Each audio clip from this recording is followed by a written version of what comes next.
बिस्मिल्लाहिर्रहमानिर्रहीम अस्सलाम वालेकुम। It's pi time, so let's start. Apple pie बनाने के लिए मैंने आधा किलो सेब लिया है और उनको छील के काट लिया है बिल्कुल बारीक बारीक। फिर उसमें 1 टेबलस्पून ब्राउन शुगर और 1 टेबलस्पून सिनेमन पाउडर मिक्स किया है। एक नींबू का जूस डाला है और उसको अच्छी तरह मिक्स करके हम तकरीबन 1 घंटे के लिए छोड़ देंगे और इतनी देर में हम अपनी पाई क्रस्ट तैयार करेंगे।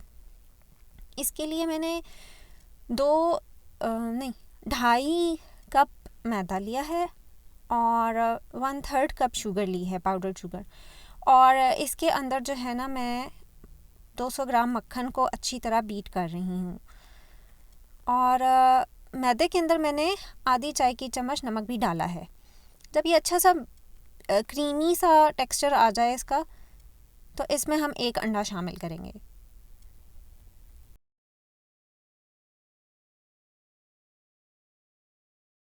इंशाल्लाह डिस्क्रिप्शन बॉक्स में भी आपको सारी रिटन रेसिपी मिल जाएगी। फिर इसमें मैंने 1 चाय की चम्मच वनीला एसेंस डाला है और फिर इसको थोड़ा सा और बीट कर रहे हैं। और अब ये जो स्टेप है ना, ये बहुत इंपॉर्टेंट है। इसमें हम थोड़ा थोड़ा करके आटा शामिल करेंगे कि वो अच्छी तरह जो है ना, वो मैदा और मक्खन आपस में अच्छे से यकजान हो जाए।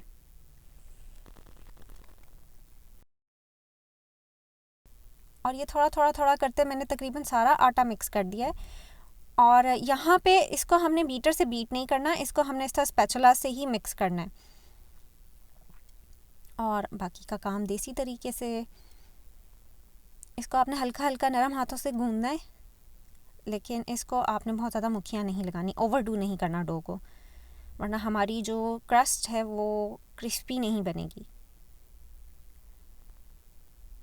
जब ये इस तरह आपको क्रम्बली सा इसका टेक्सचर हो जाए और ये थोड़ी सी इकट्ठी होना शुरू हो जाए, तो इसको आप 2 हिस्सों में डिवाइड करें और बटर पेपर के अंदर या प्लास्टिक रैप के अंदर रैप करके फ्रिज में रख दें। फ्रिज में रखने से जो है ना, ये जब हम इसको रोल करेंगे तो ये थोड़ी बेहतर रोल होगी। और वैसे भी क्रस्ट को हमेशा ठंडा करके बेक करना होता है, उससे वो क्रिस्प ज़्यादा होती हैं।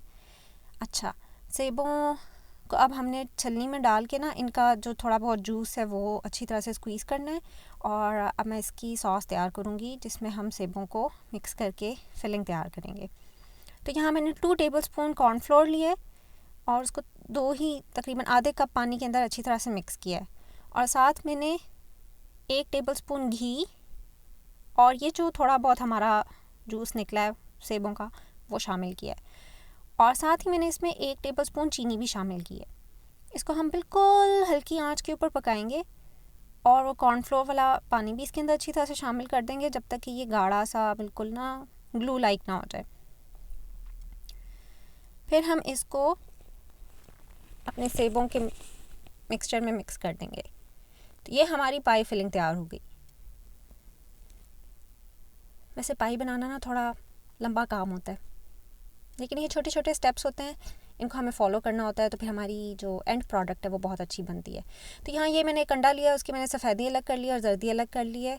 और अब जो है ना, हम पहले पाई क्रस्ट को तैयार करेंगे। पैन को अच्छी तरह से ग्रीस करें, उसमें बटर पेपर लगाएं और हम अपनी अब तकरीबन 1 घंटा मैंने उसको फ्रिज में रखा है। तो अब हम अपनी पाई क्रस्ट बनाते हैं। और जितनी देर में मैं ये रोल कर रही हूँ ना, तो मैंने अपना ओवन पहले से ऑन कर दिया है। और ये अगर आपको लगे कि टूट रही है या सही से रोल नहीं हो रही, तो कोई बात नहीं परेशानी की, आप साथ साथ इस तरह इसको जो है ना इकट्ठा कर करके रोल करते जाएं।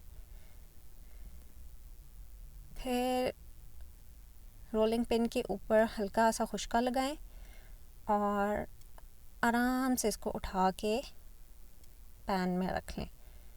ये थोड़ा सा मुश्किल काम होगा, वेल आप ट्राई करें, फिर मुझे बताएं आपका एक्सपीरियंस कैसा रहा। मैं तो थोड़ी अनाड़ी हूँ, I am not a chef, you know. So जैसे भी आती है, ओके, आ ही गई है। अच्छा जी, अब हमारे जो एजेस हैं ये इतने रिफाइंड नहीं हैं, तो हम इनमें अब चेपियाँ लगाएंगे और इसको ठीक करेंगे। अभी ये इतनी रिफाइंड नहीं लग रही, लेकिन हमारी एंड प्रोडक्ट जो है ना, उसको हम देखते हैं कि वो कैसी बनती है। और इसके सारे रफ़ एजेस को हम तराश खराश कर लेते हैं, प्रूनिंग कर लेते हैं। ये हो गया है। अब हम इसको ओवन में बेक करेंगे, लेकिन उससे पहले आपने इसकी जो बेस है उसको अच्छी तरह कांटे से प्रिक कर लेना है। उसकी जो क्रस्ट है वो बिल्कुल स्मूथ बेक होगी, उसमें वो बबल्स नहीं बनेंगे। फिर जब आपने तकरीबन 15 मिनट के लिए बेक कर लेनी है, और फिर उसके बाद ना एग वाइट लेके उसको अच्छी तरह से सील कर देना है। फिर उसके अंदर अपनी पाई फिलिंग डालें, और अब हम इसके ऊपर जो है ना इसका डिज़ाइन बनाएंगे। आपकी मर्ज़ी है, आप चाहें तो इसको बिल्कुल बंद कर लें। मैं इसको वैसे लेटेस्ट रैप की तरह जो है ना वो डिज़ाइन देने की कोशिश कर रही हूँ, ट्राई कर रही हूँ। Let's see. Okay, it is going to be a long shot. अच्छा, हमने इस तरह स्ट्रिप्स काटनी है और थोड़े थोड़े फासले के ऊपर इनको इस तरह रखना है, और एक छोड़ के एक और तीसरी इसको वापस अंदर की तरफ रैप करें और ऐसे करके रखते हैं इसको। अच्छा, अब हमने कौन सी वाली की थी, और ये टूटेगी बिखरेगी लेकिन कोई बात नहीं। And product, you know, eyes on the price. All well that ends well. Let's see हमारी एंड प्रोडक्ट कैसी बेक होती है। ये आप इसी तरह अल्टरनेट जो है ना स्ट्रिप्स के ऊपर नीचे करके इस तरह इसका आप पूरा डिज़ाइन बना लें। और ये जो जहाँ जहाँ से टूटी है इसको मैं दोबारा से पैच लगा रही हूँ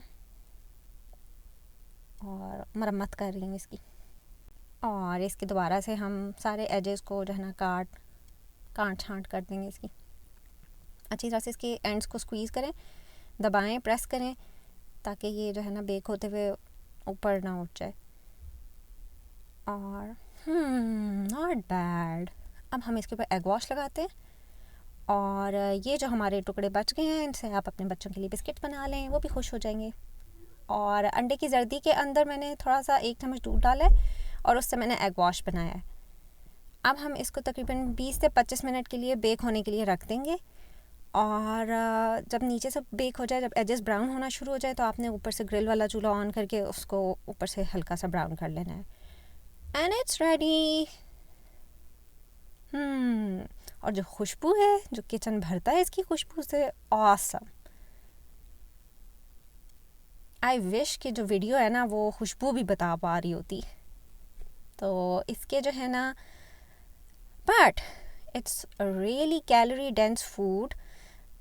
इसमें हालांकि मैंने अपनी तरफ से कम कोशिश की है कि कम मैं चीनी डालूं। जो मैंने रेसिपीज़ बहुत सारी देखी हैं वो भर भर के चीनी डाल रही होती है, लेकिन इस सब के अंदर इतने बड़े एक पीस के अंदर इट्स लाइक अराउंड 380 कैलोरीज और 340 कैलोरीज, 380 कैलोरीज आई थिंक, 385। तो ये बहुत हाई कैलोरी है। इसको आप बहुत ही मॉडरेशन में खाएं। मैं तो इसको सिर्फ सीज़न में ना एक ही बार बनाती हूँ। इट्स ऑसम, लेकिन मैं इसको कम बनाती हूँ और कम खाती हूँ। और that's it, that's the recipe for today. I hope you liked it, और मुझे ज़रूर बताएं। और आप लोग अगर फ़र्स्ट टाइम मेरे चैनल पर आए हैं तो सब्सक्राइब कर दें। अगर नहीं भी करते तो इट्स ओके, मज़ीद वीडियोस देखें, फिर आप डिसाइड करिएगा कि आपको सब्सक्राइब करना है या नहीं करना। Right, I will see you next time. Stay fit, eat healthy. Allah हाफिज़।